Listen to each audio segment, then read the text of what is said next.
Students, आज हम पढ़ने जा रहे हैं चैप्टर नंबर 5 जो हमने लास्ट क्लास में पढ़ा था कॉम्प्लेक्स नंबर, उसकी एक्सरसाइज 5.2। इस 5.2 जो एनसीईआरटी टेक्स्ट बुक्स की एक्सरसाइज है उसके 5.2 के अंदर किस तरह के क्वेश्चन है और किस तरह के क्वेश्चन हमें करने हैं वो आज हम इस एक्सरसाइज 5.2 में पढ़ने जा रहे हैं। तो देखेंगे एक्सरसाइज 5.2 में क्वेश्चन किस प्रकार से दे रखे हैं। फर्स्ट क्वेश्चन की बात करते हैं अपन कि फर्स्ट क्वेश्चन क्या दे रखा है। क्वेश्चन नंबर फर्स्ट ही दे रखा है, find the modulus and argument. दो चीज़ें फाइंड करनी है।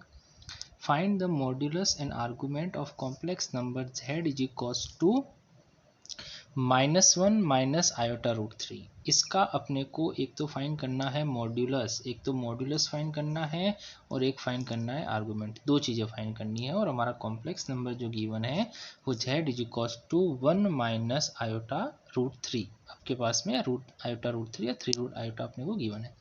तो देखते अपन किस प्रकार से हमें इसका मॉडुलस फाइंड करेंगे। तो हमारा ये जो z है वो ये है -1 माइनस आयोटा रूट 3। तो हम ये कह सकते हैं कि जो हमारा z है वो x प्लस आयोटा y के जनरल फॉर्म के अकॉर्डिंग है। x से इससे कंपेयर किया, इन दोनों को हमने कंपेयर किया तो x की वैल्यू -1 आ गई और y की वैल्यू कितनी आ गई, माइनस का रूट 3, x और y आ गया। तो हमने प्रीवियस क्लास के अंदर हमने z is equals to modulus of z is equals to small r is equals to root of x square plus y square का फॉर्मूला पढ़ा था फॉर फाइंडिंग द मॉडुलस। तो हमने इस फॉर्मूले का यूज़ करना है। तो modulus of z is equals to r is equals to root of x की वैल्यू -1 है और y की वैल्यू कितनी है, माइनस ऑफ रूट 3 पुट कर दी।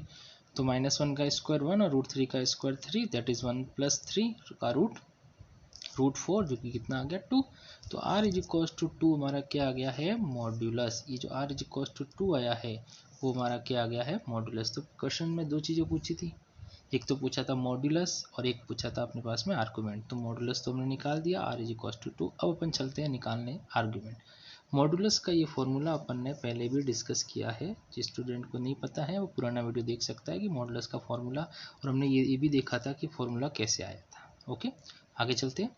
फाइंड करना है आर्गुमेंट। हमने लास्ट क्लास में डिस्कस किया था कि आर्गुमेंट को अपन क्या कहते हैं, आर्गुमेंट को अपन थीटा भी कह सकते हैं, कि जो अपना आर्गुमेंट है उसको अपन थीटा भी कह सकते हैं, कि वो हमारा थीटा भी हो सकता है, आर्गुमेंट हमारा थीटा हो सकता है। तो आर्गुमेंट हो गया थीटा, ठीक है, आर्गुमेंट हो गया थीटा। तो थीटा फाइंड करना है हमें। थीटा फाइंड करना है तो हम देखेंगे किस तरह से थीटा फाइंड करना है। तो थीटा फाइंड करने के लिए हमने लास्ट क्लास में देखा था कि जब हमने पोलर फॉर्म जो भी इसकी पोलर फॉर्म थी उसको फाइंड किया था, तो उसके अंदर हमने क्या फाइंड किया था, tan अल्फा, और tan अल्फा से थीटा बना था। तो पहले tan अल्फा फाइंड किया। tan अल्फा कितना होता है, modulus of y by x. Modulus of y by x होता है आपका tan अल्फा, ये हो गया tan अल्फा। तो ये हो गया हमारे पास में modulus of y by x, that is अपने पास में ये हो गया कि x और y की वैल्यू हमने इसके अंदर पुट कर दी। मॉडुलस की वजह से माइनस माइनस तो वैसे कट हो गया, अगर मॉडुलस की वजह से माइनस बचता तो भी इस मॉडुलस की वजह से अगर माइनस बच भी जाता तो भी वो कितना हो जाता, पॉजिटिव हो जाता। पर दोनों के माइनस से माइनस का कैंसिल आउट हो गया, तो रूट 3 बचा। ओके, तो हमने कहा कि रूट 3 बचा, तो ये हो गया हमारा tan आपके पास में रूट 3। tan रूट 3 कितने की वैल्यू होती है, tan जो रूट 3 है वो वैल्यू कितनी होती है, 60 डिग्री की। तो हमने ये सीखा कि अब हमें सारे एंगल है वो किस में पुट करने हैं, वो हमें पुट करने हैं इन टर्म्स ऑफ पाई। तो हम इस tan अल्फा, इस रूट 3 को tan की फॉर्म में कितना लिख सकते हैं, tan 60। और tan 60 को हम क्या लिख, ये tan 60 था, tan 60 को हम क्या लिख सकते हैं, tan पाई बाई 3। क्यों, क्योंकि पाई कितना होता है, पाई में लास्ट क्लास में पढ़ा है 180 डिग्री होता है। तो पाई हमारा 180 डिग्री होता है, तो अपना जो अल्फा है वो कितना हो गया, पाई बाई 3। फिर आर्गुमेंट निकालने के लिए हमने ये देखा था कि हमारा जो कॉम्प्लेक्स नंबर है, ये हमारा कॉम्प्लेक्स नंबर था, z is equals to -1 minus iota root 3, x equals to -1 है और y इक्वल्स टू कितना है, माइनस का रूट 3। x इक्वल्स टू -1 और y इक्वल्स टू कितना, माइनस का रूट 3। तो हम ये देख सकते हैं कि जो हमारा z है दोनों नेगेटिव वैल्यू है, x भी नेगेटिव है और y भी नेगेटिव है। अगर ये दोनों नेगेटिव वैल्यू है तो हम ये देख सकते हैं कि z कौन से क्वाड्रेंट के अंदर लाई कर रहा है, थर्ड क्वाड्रेंट के अंदर। और थर्ड क्वाड्रेंट के अंदर जब z लाई करता है तो हम क्या करते हैं, theta is equals to alpha minus pi. तो theta is equals to alpha minus pi, alpha कितना था जो भी अपन ने निकाला था, पाई बाई 3 था। एलसीएम लेके सॉल्व करेंगे तो थीटा इज इक्वल टू कितना हो गया, माइनस का 2π/3, और इस माइनस की 2π/3 का नाम क्या है, आर्गुमेंट। केवल आर्गुमेंट निकालना है, इसलिए हम इसको यहीं तक ड्रॉप आउट करेंगे, हमारा आर्गुमेंट निकल गया। पोलर फॉर्म निकालनी होती तो और अपन इसको आगे बढ़ाते। तो इस तरह से हम पहले क्वेश्चंस के अंदर जो दो चीज़ें इन्होंने पूछी थी हमसे, एक पूछा था क्या, एक तो पूछा था मॉड्यूलस, तो हमने मॉड्यूलस निकाल दिया, और एक पूछा था हमारे पास में दो चीज़ें पूछी थी कि मॉड्यूलस और आर्गुमेंट, तो हमने दो चीज़ें निकाल दी, मॉड्यूलस भी निकाल दिया, आर्गुमेंट भी निकाल दिया। तो हमारा जो क्वेश्चन नंबर फर्स्ट है वो हमारा कंप्लीट हो गया। देखते क्वेश्चन नंबर सेकंड में क्या है। क्वेश्चन नंबर सेकंड में भी सेम यही क्वेश्चन है कि find the modulus and argument, ये दोनों चीज़ें फाइंड करनी है। कॉम्प्लेक्स नंबर चेंज हो गया, कॉम्प्लेक्स नंबर हो गया z इज इक्वल टू कितना, z इज इक्वल टू हो गया है अपने पास में माइनस का √3 प्लस का आयोटा। तो सबसे पहले हम फाइंड करते हैं इसका मॉड्यूलस। तो मॉड्यूलस फाइंड करने के लिए हमने क्या यूज़ किया, formula mod of z is equal to r is equal to √(x² + y² का ये फॉर्मूला हमने यूज़ किया। हमने इसको कंपेयर किया x प्लस आयोटा y से, तो x की वैल्यू कितनी आ गई, x की वैल्यू माइनस का √3 और y की वैल्यू कितनी आ गई 1, x और y आ गया। दोनों के x और y की वैल्यूज़ को हमने मॉड का जो फॉर्मूला है, जो मॉडुलस ऑफ z का फॉर्मूला है उसके अंदर पुट कर दिया। तो √3 का स्क्वायर 1 का स्क्वायर 3 + 1 √4 दैट्स 2, तो मॉडुलस हमारा अगेन वापस कितना आ गया, r इज इक्वल टू 2। हर बार ये हर बार 2 नहीं आएगा, ये कॉम्प्लेक्स नंबर पे डिपेंडेंसी है। ओके, तो अपने पास में आपका मॉडुलस आ गया, पहला आंसर हो गया, ये एक आंसर तो ये हो गया हमारा कि ये क्या हो गया, ये हमारा मॉडुलस हो गया। अब चलते हैं आर्गूमेंट की तरफ। आर्गूमेंट कितना है, आर्गूमेंट थीटा है, ये मैंने अभी देखा। तो आर्गूमेंट निकालने के लिए हमें सबसे पहले क्या फाइंड करना है, tan alpha is equal to modulus of y/x। तो हम इसमें देख सकते हैं कि y की वैल्यू तो 1 थी, हमने कंपेयर करके निकाली थी, और x की वैल्यू कितनी थी, माइनस का √3। दोनों को इस मॉडुलस वाले साइन के अंदर हमने पुट कर दिया है। तो मॉडुलस वाले साइन की वजह से क्या होगा कि जो माइनस लगा हुआ है इसके आगे ये हट जाएगा, ये वैल्यू क्या हो जाएगी, पॉजिटिव। क्यों, ये वाला मॉडुलस क्या करता है, ये वाला मॉडुलस किसी भी नेगेटिव वैल्यू को क्या कर देता है, पॉजिटिव कर देता है। तो ये पॉजिटिव कर दिया उसने, माइनस हटा दिया, 1/√3 हमारे पास में बचा। हम जानते हैं कि 1/√3 है और यहाँ पे 10 लिखा हुआ है, तो 1/√3 और यहाँ पे 10 लिखा हुआ है, तो 1/√3 10 में कितने डिग्री की वैल्यू होती है, अपन 10th क्लास के अकॉर्डिंग देखें तो 30 डिग्री की वैल्यू होती है। अब क्या हो गया, हमें इस 30 डिग्री को इन टर्म्स ऑफ पाई लिखना है, तो कैसे लिखेंगे, हम जानते हैं कि भाई पाई इज इक्वल टू 180 होता है, तो π/6 करें तो कितना हो जाएगा 30 डिग्री। इट मीन्स इस tan 30 को कितना लिखेंगे, हम इस tan 30 को लिखेंगे tan alpha is equal to 10 π/6। Okay, 30 को कितना कहते हैं, 30 को π/6 कहते हैं। पाई कितना हो गया 180 डिग्री। ओके, तो आपका जो tan अल्फा है वो हो गया 10 π/6, तो अल्फा इज इक्वल टू कितना हो गया π/6। तो ये तो निकल गया आपका अल्फा, कि अल्फा इज इक्वल टू π/6। आपको अल्फा नहीं निकालना, आपको क्या निकालना है, आपको निकालना है थीटा, आर्गुमेंट। तो हमने देखा कि z is equal to minus का √3 प्लस का आयोटा है, z is equal to minus का √3 प्लस का आयोटा है। तो हमने कहा कि जो इसको x है वो तो हो गया माइनस, और y कितना हो गया प्लस।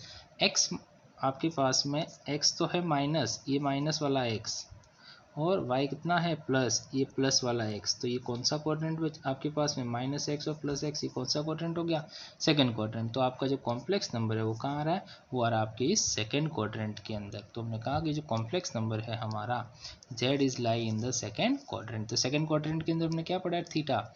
सेकंड क्वाड्रेंट के अंदर पढ़ा है थीटा इज इक्वल टू π-अल्फा। अगर ये किसी बच्चे को समझ में नहीं आ रहा है कि थीटा इज इक्वल टू π-अल्फा सेकंड क्वाड्रेंट में कैसे लिया जाता है, तो इसके लिए इससे जो पहले वाला वीडियो है पोलर फॉर्म वाला वो आप देखें, उसके अंदर बता रखा है कि कैसे अपने पास में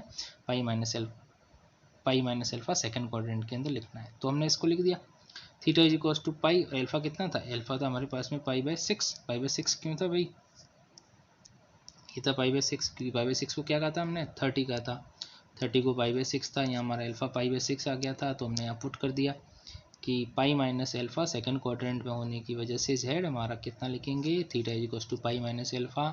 तो π-अल्फा कितना, अल्फा है π/6, एलसीएम लेके सॉल्व करोगे तो कितना आ जाएगा 5 π/6 इज योर थीटा। तो थीटा इज इक्वल टू 5 π/6 है, ये क्या हो गया, ये हो गया आपका आर्गुमेंट। ओके, तो इस तरीके से आप मॉड्यूलस और आर्गुमेंट फाइंड कर सकते हैं। बहुत सिंपल सा कंसेप्ट है। मॉड्यूलस ऑफ आर्गुमेंट हमने लास्ट क्लास के अंदर भी फाइंड किया था, और यहाँ भी हम वापस एक्सरसाइज कर रहे हैं उसी की। तो यहाँ पे वापस ये दोनों चीज़ें हमारे पास देखने को मिली हैं। ओके, आइए नेक्स्ट क्वेश्चन की तरफ चलते हैं। जो नेक्स्ट क्वेश्चन है हमारा, that is question number 3। Convert the given complex number in polar form. अब अपने को बताना है कंप्लीट पोलर फॉर्म क्या होगी। तो पोलर फॉर्म को हम थोड़ा सा रिकॉल करते हैं कि पोलर फॉर्म किसको कहा था हमने। पोलर फॉर्म हमने उसको कहा था कि सबसे पहले हमने उसके कुछ स्टेप्स फॉलो की थी, उस स्टेप्स को भी यहाँ हम फॉलो करेंगे और पोलर फॉर्म हम बनाएंगे कि नॉर्मल फॉर्म पोलर फॉर्म किस तरह से बनाई जाती हैं। तो सबसे पहले हमने क्या देखा था, सबसे पहले हमने ये देखा था कि z जो है जिसको पोलर फॉर्म बनाना है वो इस तरह से लिखा हुआ है, x 1 है और y कितना है -1। तो फर्स्ट स्टेप ये थी कि ये जो आपकी z है वो जनरल फॉर्म के अकॉर्डिंग होना चाहिए, मतलब x प्लस आयोटा y के अकॉर्डिंग होना चाहिए। तो ये x प्लस आयोटा y के अकॉर्डिंग है, ये x प्लस आयोटा y के अकॉर्डिंग है। अगर आपकी जनरल फॉर्म, इसका मतलब क्या होगा, इसका मतलब ये हो गया कि आपके पास में इसको जनरल फॉर्म में कन्वर्ट करने की जरूरत नहीं पड़ी, ये पहले से जनरल फॉर्म है। अगर ये जनरल फॉर्म है तो आप डायरेक्टली क्या फाइंड करेंगे, इसकी सेकंड स्टेप। सेकंड स्टेप में क्या था, सेकंड स्टेप में हमारे पास था कि हमारे को क्या करना है सेकंड स्टेप में, फाइंड द मॉडुलस। अभी मॉडुलस हमने फाइंड किया था उस तरह से x square plus y square का रूट, 1 का स्क्वायर प्लस 1 का स्क्वायर। तो मॉडुलस जो आ रहा है वो आपका कितना आ रहा है, √2। तो r is equal to √2। Second step आपने कंप्लीट कर दी। फर्स्ट स्टेप में आपको क्या चेक करना था, जनरल फॉर्म। सेकेंड स्टेप में क्या चेक करना है, क्या फाइंड करना है आपको, मॉडुलस फाइंड करना। दो स्टेप हो गई। थर्ड स्टेप की तरफ चलते हैं, फाइंड द tan अल्फा। आपको tan अल्फा फाइंड करना, जैसा कि भी अपन ने किया था। देखो इसमें भी -1/1 है, तो इस मॉडुलस की वजह से आपका ये माइनस क्या हो जाएगा, हट जाएगा। कितना बचेगा, 1/1, जिसको आप क्या लिख सकते हैं, जिसको आप 1 लिख सकते हैं। तो ये 1 लिख दिया, तो ये हो गया हमारे पास में। अब हम जानते हैं कि tan alpha is equal to 1 है, तो 1 हमारे ट्रिग्नोमेट्रिक टेबल में किसकी वैल्यू थी, 45 डिग्री की। तो 1 को हटा करके क्या लिख सकते हैं अपन, 45 डिग्री लिख सकते हैं। और 45 को आपके पास में पाई की टर्म्स में कितना लिखते हैं, π/4। पाई 180 होता है, 180 को 4 से डिवाइड करेंगे, पाई को 180 को 4 से डिवाइड करेंगे तो कितना आ जाएगा आपका 45। तो 45 को लिखते हैं अपन π/4, क्योंकि अपने को सभी एंगल्स किस में लिखने हैं, पाई की टर्म्स में। तो tan alpha is equal to 10 π/4 हो गया। ओके, आपके पास में 45 हो गया, तो अल्फा इज इक्वल टू 45, जिसको आप क्या लिखेंगे, π/4। तो अल्फा आपका कितना आ गया है, π/4। π/4 का मतलब 45 डिग्री आपका अल्फा आ गया। अल्फा आपका 45 डिग्री आ गया है। अब जब आपका अल्फा 45 डिग्री आ गया है तो अब आपको क्या करना है, अब आपको क्या करना है, आपको ये चेक करना है नेक्स्ट स्टेप में, डी जेड आपका था 1 minus iota, X equals to 1 है और वाई इक्वल्स टू कितना है, -1 है। तो हम देखेंगे कि एक्स तो है पॉजिटिव और वाई क्या है, नेगेटिव। एक्स पॉजिटिव और वाई नेगेटिव, एक्स तो पॉजिटिव और वाई नेगेटिव, ये एक्स पॉजिटिव ओके और ये वाई नेगेटिव। ओके, तो ये कौन सा क्वाड्रेंट हो गया, फोर्थ क्वाड्रेंट। तो हम कह सकते हैं कि जब एक्स पॉजिटिव हो और वाई आपका नेगेटिव हो तो कौन सा क्वाड्रेंट होता है, वो आपका क्वाड्रेंट होता है फोर्थ। तो ये फोर्थ क्वाड्रेंट हो गया। फोर्थ क्वाड्रेंट के अंदर हमें पता है कि थीटा इज इक्वल्स टू कितना होता है, या तो माइनस का अल्फा या 2 माइनस अल्फा। आप दोनों में से कोई भी एक चीज़ को यूज़ कर सकते हैं, अपन पहले वाले को यूज़ करेंगे। Theta is equals to minus का अल्फा। तो theta is equals to minus का अल्फा है, तो हमने अल्फा पहले निकाला था, अभी ऊपर अल्फा हमने निकाला था, कितना था हमारा अल्फा इज इक्वल्स टू कितना था, π/4। तो हमने इसमें पुट कर दिया, तो थीटा इज इक्वल्स टू कितना हो गया, माइनस का π/4, जिसका नाम हम आर्गूमेंट, जिसको अपन ने क्या रखा था, थीटा। आर्गूमेंट निकल गया। आर्गूमेंट निकलने के बाद जो हमारा मेन काम है वो हमें क्या फाइंड करना है, वो हमें फाइंड करना है पोलर फॉर्म, कि इसकी पोलर फॉर्म क्या होगी। तो मैं लास्ट वीडियो में हमने देखा था कि पोलर फॉर्म किसको कहते हैं, polar form z is equals to R cos theta plus iota sine theta को हम पोलर फॉर्म कहते हैं। तो ये हमारी पोलर फॉर्म होगी। तो पोलर फॉर्म ये होगी हमारे पास में, तो हम ये देखेंगे कि z is equals to √2 plus cos π/4 plus iota sine π/4। π/4 कहाँ से, जो भी हमने वैल्यू निकाली थी थीटा की वैल्यू वो, तो π/4 हमारे पास में यहाँ से ये वैल्यू आ गई है। इसके आगे लगा हुआ है माइनस, तो यहाँ पे भी आपको ये जो π/4 लगा हुआ है इसके आगे आपको क्या लगाना है, यहाँ पे भी लगाना है, एक माइनस लगाएंगे और यहाँ भी आगे क्या लगा देंगे, एक माइनस का π/4। ओके, तो इसको आप माइनस का π/4 लगा देंगे, क्योंकि आपका जो यहाँ पे जो थीटा आया वो कितना आ गया, माइनस का π/4। तो आपको यहाँ पे भी cos थीटा के आगे भी आपको माइनस का π/4 लगाना है और इसके आगे भी क्या लगाना है, माइनस का π/4। ओके, तो आप ये थोड़ा सा ध्यान रखेंगे, यहाँ माइनस नहीं लगाए तो आप माइनस का π/4। तो इस तरह से आपके पास में ये क्या बन गई, आपकी एक पोलर फॉर्म, cos माइनस का π/4 साइन माइनस का π/4। ओके, और √2 आपके पास में क्या था, √2 था आपके पास में आपका मॉडुलस, और माइनस का π/4 था आपका ये आपके पास में आर्गुमेंट। तो ये बन गया आपकी एक पोलर फॉर्म। देखते हैं नेक्स्ट और अपने पास में क्वेश्चन है। तो एक और अपने पास में क्वेश्चन है कि कन्वर्ट से, वो भी ऐसा ही है, convert the given complex number in the polar form -1 plus iota. तो z इज इक्वल टू आपके पास में वापिस हमने देखा कि z इज इक्वल टू कितना है -1 plus iota, z is equal to कितना -1 प्लस -1 हो गया और y इज इक्वल टू कितना हो गया 1। तो z x equal to -1 sorry और y इज इक्वल टू 1 हो गया आपका पास में क्या x और y की वैल्यू। और हमारा ये जो कॉम्प्लेक्स नंबर है z वो कैसा है, वो अकॉर्डिंग टू जनरल फॉर्म ही है। जनरल फॉर्म है तो x इक्वल टू -1 और y इक्वल टू कितना हो गया 1। जनरल फॉर्म है, आपको कन्वर्ट करने की जरूरत है ही नहीं। और जनरल फॉर्म है, पहली स्टेप अगर आपकी कंप्लीट हो गई तो अपन सेकंड स्टेप में चलेंगे। सेकंड स्टेप में आपको क्या फाइंड करना था, मॉड्यूलस इस फॉर्मूले से। ये हमने फॉर्मूला लगा दिया तो ये हो गया आपके पास है -1 का स्क्वायर प्लस 1 का स्क्वायर दैट इज √2 और √2 ये आपका क्या आ गया है, इसके अंदर मॉड्यूलस आ गया है। फिर अगर सेकंड स्टेप में आपने मॉडुलस फाइंड कर दिया तो थर्ड स्टेप में आपको क्या फाइंड करना है, tan alpha. tan alpha is equal to modulus of y by x। तो मॉडुलस ऑफ 1 अपॉन -1 ये माइनस मॉडुलस की वजह से हट जाएगा, क्या बचेगा 1, जैसा कि ऊपर वाले क्वेश्चन में हमारे पहले बचा था 1। तो tan alpha is equal to कितना है, tan alpha is equal to 1 है। अगर tan alpha is equal to 1 है, अभी अपन ने देखा था कि 1 किसकी वैल्यू होती है, tan 45 की वैल्यू, ये tan 45। और हमने ये देखा था कि 45 को क्या लिखना है, π/4 लिखना है, π/4 लिख दिया, ये हट गया, कितना बचा आपका अल्फा इज इक्वल टू π/4। अभी भी हमने देखा था प्रीवियस क्वेश्चंस के अंदर भी tan अल्फा हमारा π/4 आया था, इसमें भी π/4 आया है। अब हमने देखा कि सेकंड स्टेप में हमारे पास में थर्ड स्टेप कंप्लीट हो गई है। तो नेक्स्ट स्टेप में हमने ये देखा कि z is equal to -1 plus iota है, x नेगेटिव है और y क्या है आपका पॉजिटिव। x नेगेटिव और y पॉजिटिव, कौन सा क्वाड्रेंट, x नेगेटिव और y पॉजिटिव। देखो x तो है आपका नेगेटिव, ये नेगेटिव x और y क्या है आपका पॉजिटिव, ये पॉजिटिव y, ये दोनों जहाँ मिलेंगे वो कौन सा क्वाड्रेंट हो जाएगा, सेकंड क्वाड्रेंट। तो z lie in the second quadrant, ये सेकंड क्वाड्रेंट है तो z किस में आ जाएगा, z आपके आ जाएगा सेकंड क्वाड्रेंट के अंदर, ये सेकंड क्वाड्रेंट के अंदर z आ गया। ओके, तो सेकंड क्वाड्रेंट के अंदर z आ गया। तो सेकंड क्वाड्रेंट के अंदर हमने क्या देखा था कि थीटा इज इक्वल टू कितना होता है पाई माइनस अल्फा। अल्फा कितना था π/4, एलसीएम लेके सॉल्व करेंगे तो अल्फा कितना आ गया आपका, जो थीटा है आपके पास में अल्फा की वैल्यू π/4 पुट की, तो जो थीटा है वो कितना आ गया 3π/4। जो थीटा इज इक्वल टू 3π/4 है, यही आपका क्या था, यही था आपका आर्गूमेंट कि इसी को अपन क्या कहते हैं, इसी को अपन आर्गूमेंट कहते हैं। तो ये आर्गूमेंट निकल गया। क्वेश्चन के अंदर हमें पोलर फॉर्म फाइंड करनी थी तो हम पोलर फॉर्म के फॉर्मूले की तरफ गए, z is equal to r cos theta plus iota sine theta. तो z इज इक्वल टू √2 हमने निकाला था, ऊपर देखिए √2 हमने क्या निकाला था, √2 था इसका आपके पास में ये वैल्यू जिसको अपन क्या कहते हैं मॉडुलस कहते हैं, ये √2 हमारे पास में था। ओके, और जो थीटा हमने निकाला था आर्गूमेंट वो हमारा कितना था, वो था हमारा 3π/4। तो हमने क्या किया, हमने √2 पुट कर दिया, cos 3π/4 पुट किया और आयोटा साइन 3π/4। तो ये हो गया हमारा आंसर और इसी को क्या कहेंगे अपन पोलर फॉर्म।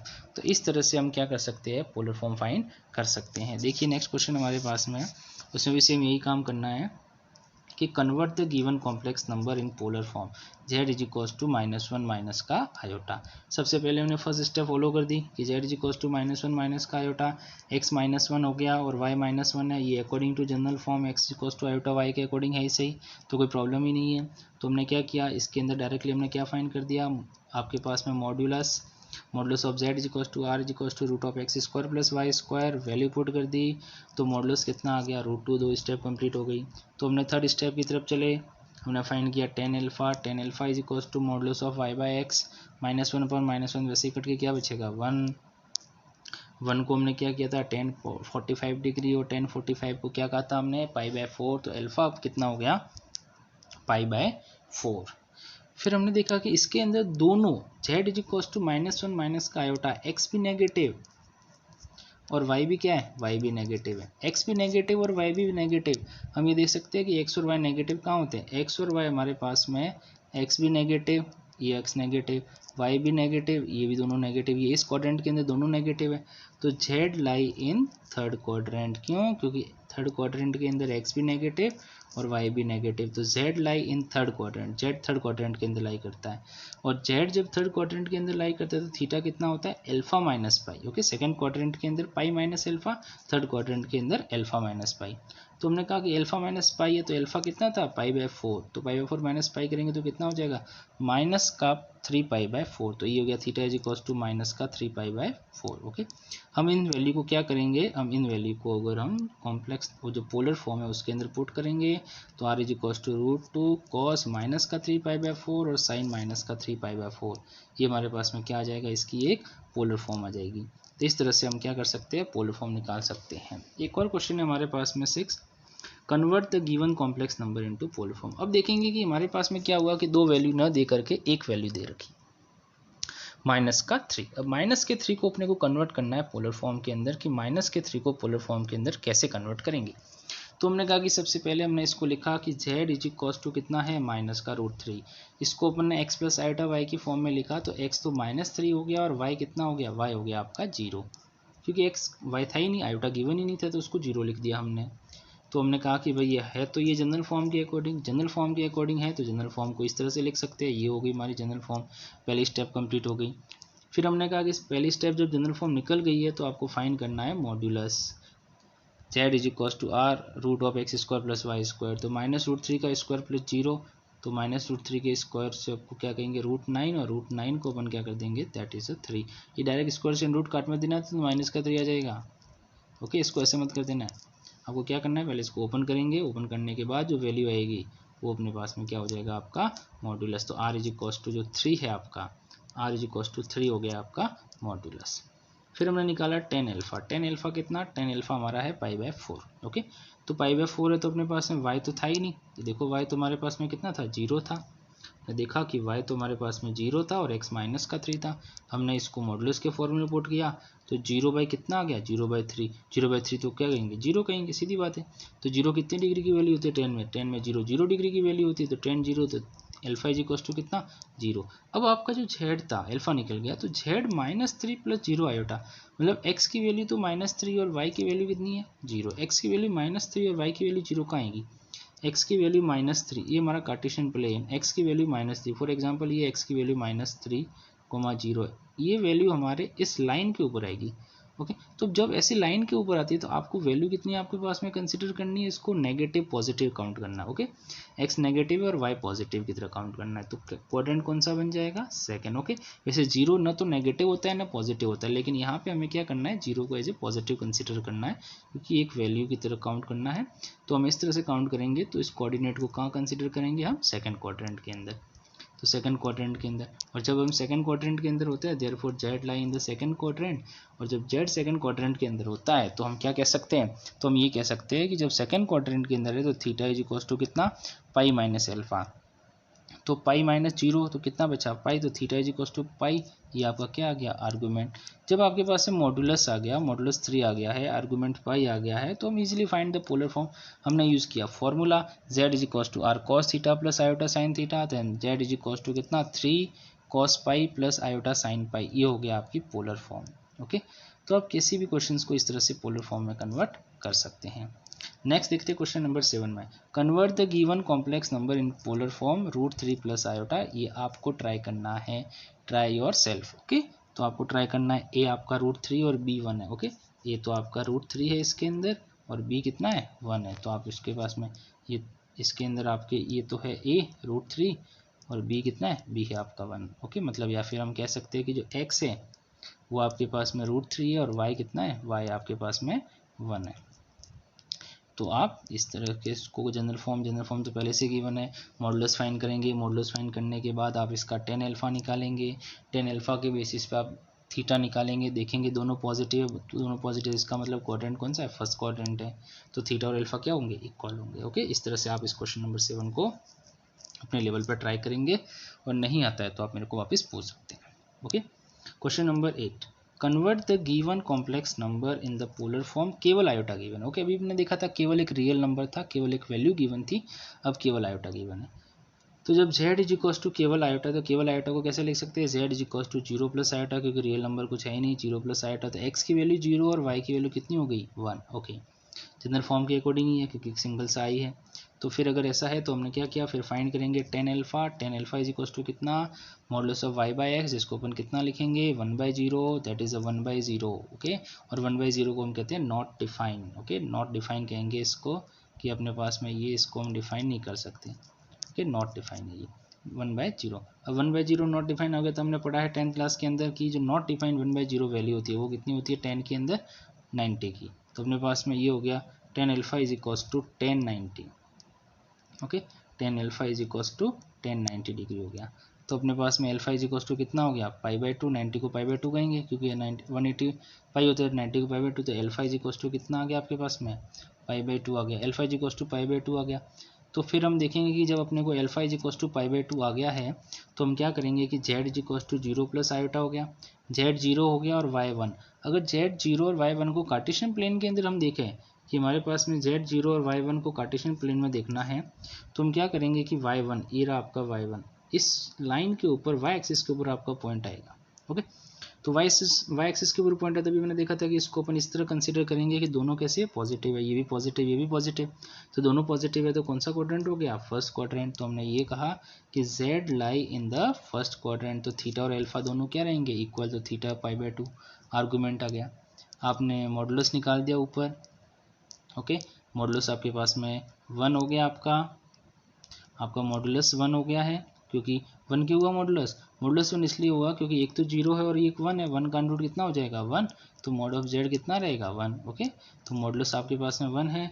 फिर आपने कहा कि मॉडुलस 1 है, पोलर फॉर्म का फॉर्मूला लगा दिया, r is equals to cos theta plus iota sine theta. तो मॉडुलस ऑफ जो z है वो 1 है, वैल्यू पुट कर दी, cos π/2 प्लस आयोटा साइन π/2।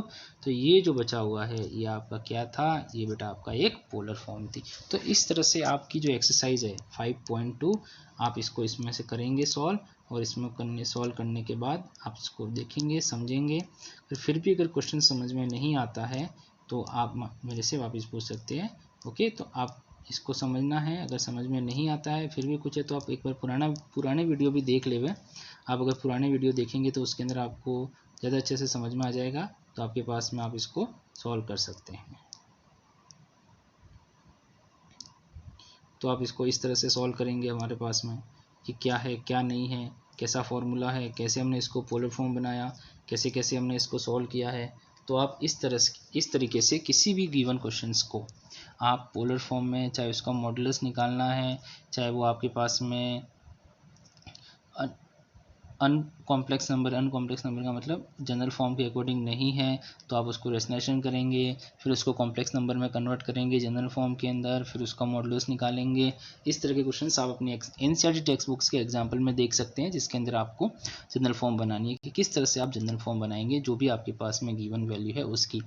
तो फिर उस जनरल फॉर्म को आप यूज़ करेंगे और आपकी पोलर फॉर्म बन जाएगी। Polar form basically important concept है हमारे चैप्टर नंबर 5 का, इसके ऊपर क्वेश्चन हर बार पूछा जाता है एग्जाम के अंदर। तो सभी बच्चों को पोलर फॉर्म अच्छे से पढ़नी है, और समझ में नहीं आता है तो आप मेरे से क्वेश्चन पूछ सकते हैं, लेकिन बहुत सिंपल है, आपको प्रैक्टिस करनी है, और जब प्रैक्टिस करोगे अच्छे से तो आपको ये सारे क्वेश्चन अच्छे से आएंगे। ओके, तो नेक्स्ट क्लास में अपन पढ़ेंगे हमारे नेक्स्ट टॉपिक के बारे में। आज अपन ने इसके अंदर पढ़ा है पोलर फॉर्म के बारे में। ओके, अब और अपने पास में आप जैसे आप वीडियो देखते हैं तो वीडियो के डिस्क्रिप्शन में आपको इस PDF आपको मिल जाएगी, वहाँ से आप क्लास का जो वर्क है वो भी कर सकते हैं।